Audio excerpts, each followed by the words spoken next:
அஸ்ஸலாமு அலைக்கும் என் இனிய நண்பர்களே, எப்படி இருக்கீங்க? நாங்கள் சூப்பராக இருக்கோம். நீங்களும் நல்லா இருக்கணும். Welcome to my vlogs Tamil channel.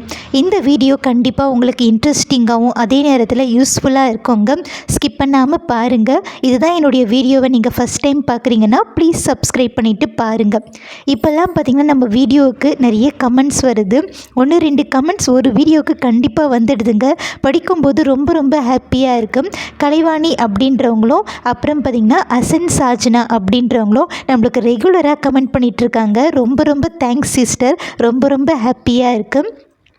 ரெகுலராக டெய்லி விலாக் போடுங்க அப்படின்னு சொல்லியிருக்காங்க. கண்டிப்பாக ட்ரை பண்ணுறேன். இன்ட்ரெஸ்டிங்காகவும் இருக்கணும்ல, ஸோ நான் கண்டிப்பாக ட்ரை பண்ணி நல்ல வீடியோவாக போடுறேங்க. அப்புறம் பார்த்திங்கன்னா பிரியதர்ஷினின்ட்டு ஒரு சிஸ்டர் வந்து சிக்கனமாக இருக்கிறதுக்கும் டிப்ஸ் சொல்லுங்கள் அப்படின்னு சொல்லியிருந்தாங்க. இன்றைக்கி நம்ம காய்கறிலாம் வாங்குவோம்ல, அதுலேருந்தே ஆரம்பிக்கலாம். நான் வந்து பார்த்திங்கன்னா வாரத்துக்கு ஒரு வாட்டி தாங்க சந்தைக்கு போயிட்டு காய்கறி வாங்குவேன்.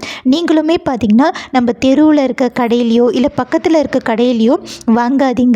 நம்ம சந்தைக்கு இல்லை மார்க்கெட்டுக்கு பெருசாக போயிட்டு வாங்கும்போது பார்த்திங்கன்னா நம்மளுக்கு பெனிஃபிட்ஸ் அதிகம். ஏன் அப்படின்னு பார்த்திங்கன்னா இப்போ நம்ம பக்கத்துலேயே இருக்க கடையில் பார்த்திங்கன்னா ஒரு 4-5 வெரைட்டி தான் இருக்கும் காய்கறி.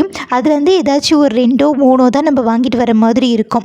இதுவே நீங்கள் சந்தைக்கு மார்க்கெட்டுக்குன்னு போகும்போது அங்கே பல வெரைட்டிஸில் எல்லா வெஜிடபிள்ஸும் இருக்கும்.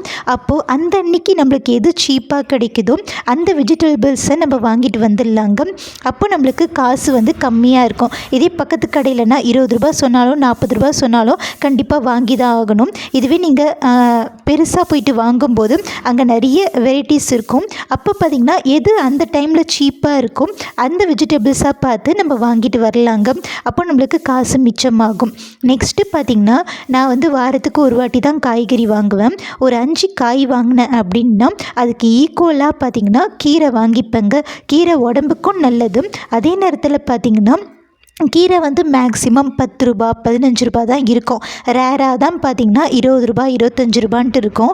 அப்போ நம்ம வந்து கீரை ஒரு 4 கட்டு வாங்கினாலும் பார்த்திங்கன்னா 40 ரூபாயில் முடிஞ்சிடுங்க.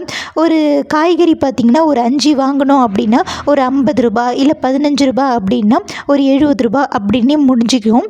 அப்போ நம்மளுக்கு பார்த்திங்கன்னா ஒரு 150லேருந்து 200க்குள்ளே பார்த்திங்கன்னா அந்த வாரத்துக்கு தேவையான காய்கறி, வெங்காயம், தக்காளி எல்லாமே நம்ம அடங்கி வாங்கிட்டு வந்துடலாங்க. ஒரு பெரிய ஃபேமிலியாக இருந்தால் ஒரு 250 to 300க்குள்ளே முடிச்சிடலாம். இப்போ எங்களுடைய சின்ன ஃபேமிலின்னா 150க்குள்ளே 150லேருந்து 200க்குள்ளே முடிஞ்சிடுதுங்க. அப்புறம் பார்த்திங்கன்னா நம்ம வந்து இந்த இட்லி, தோசை, சப்பாத்திக்கெலாம் பார்த்திங்கன்னா அதிகமாக குருமா, கிரேவி இந்த மாதிரி வைப்போம்ல, அதை கொஞ்சம் அவாய்ட் பண்ணிவிட்டு அதை வந்து ரேராக சாப்பிட்டுக்கலாம். சாப்பிடாமலும் இருக்க முடியாது, ருசிக்கு சாப்பிட்டுக்கலாம். ஆனால் மற்ற நாள்லெல்லாம் பார்த்திங்கன்னா இந்த கருவேப்பிலை, கொத்தமல்லி, புதினா இதெல்லாம் பார்த்திங்கன்னா நம்மளுக்கு 5 ரூபாய்க்கு கட்டு கிடைக்குங்க. அதனால ஃபுல்லாக இருக்கும். நம்மலாம் கருவேப்பிலை வாங்கிட்டு வந்தோம்னு வச்சுக்கோங்களேன், அதில் குழம்புல தாளிக்கிறதுக்கு ஒரு 4 இல்லை ஒரு கைப்பிடியோ தான் போடுவோம். மற்றபடி பார்த்திங்கன்னா வாரத்தோட எண்டில் அந்த பாக்ஸில் நல்லா காஞ்சி போய் கிடக்குங்க, இல்லைனா அழுகி போய் கிடக்கும். அதனால் வேஸ்ட் பண்ணாதீங்க. 5 ரூபாய்க்கு வாங்கினீங்கன்னா ஒரு 4 இலையை மட்டும் எடுத்து ஒரு 10 இலையோ எடுத்து கவுண்ட் பண்ணி தாளிக்கிறதுக்கு போடுங்க.